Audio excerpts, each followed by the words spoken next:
You know what's so frustrating? This has been a very difficult season. It's been difficult for me. I'm sure it's been difficult for a lot of people, but you haven't checked in with me. You haven't taken the time to call, to text, email, nothing. It's been like a vacuum, void. Where have you been? I have needed your friendship. I've needed your input in my life, but you're not even around. What is going on? I mean, you haven't done any of that either in my direction. Today, I want to take a look at double standards and hypocrisy. This is a human condition. It's everywhere. Everyone does it. I'm always fascinated by complaints or accusations of hypocrisy. I've heard people complain about people that are whining. They whine about whiners. What is that? Our tendency is to look at what we're doing through one lens, but look at what someone else is doing, even if it's the same thing or the same attitude or spirit behind it, and look at it through a completely different lens.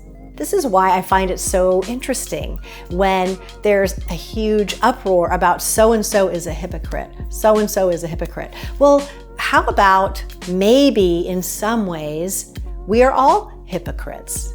We all have the tendency to judge other people for things that we don't like in ourselves or certainly don't like to see in ourselves. And if I do see it somehow in myself, I frame it in a way that is much more flattering and more charitable than I do if I see it in you. Another way to say it is we talk ourselves into more altruistic motives than perhaps were ever there in the beginning. If I want something from you and I don't want to ask for it, well, you should know. That's the problem with you, is that you don't know.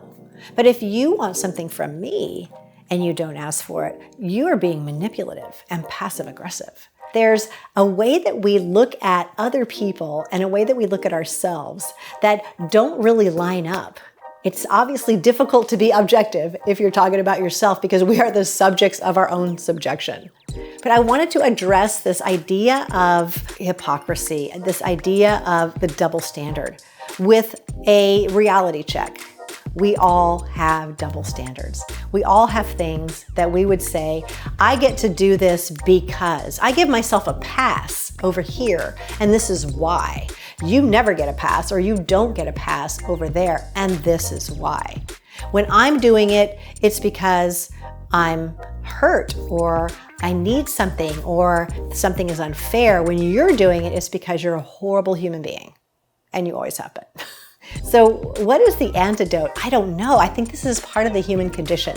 My invitation today is that before you go off and rail against hypocrisy, definitely point it out. Point out hypocrisy, point out double standards, 1,000%. Yes, that is important. That is one of the only ways that we can have a truing mechanism towards integrity. And at the same time, be willing to ask yourself the same hard questions. If I see someone, they're a hypocrite, they're a double standard, I have to stop and say, okay, Jean, where are you holding a double standard with this person? Where are you being hypocritical?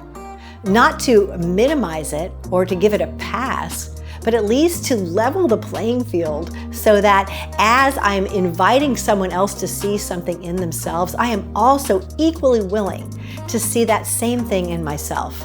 So we can all rise together. Somebody doesn't have to be on the bottom for you to be on the top. Someone doesn't have to lose for you to win. Someone doesn't have to be on the ground for you to rise. We tend to frame our actions with the benefit of the doubt, and our intentions with the benefit of the doubt. And we tend to frame other people's with the least charitable interpretation of what's possible. This is a double standard. That's how a double standard works. My interpretation of myself is over here. Your interpretation is down here. The way I see myself is in this light, but the way I see you is in that light. For example, when somebody forgets a date that is important to me, maybe my birthday or an appointment, when they forget that, it's really, I know, because they don't care about me, because there's something wrong with me, because this is what they do to people, because they're more focused on themselves. I have a whole litany of explanations when that happens. But when I forget a birthday, when I forget a date, a meeting, it's because I have a lot going on.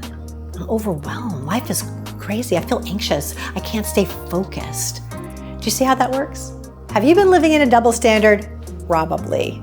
If you're willing to take a look at that and this was helpful for you in doing so, hit the like button, definitely subscribe, share it with your friends.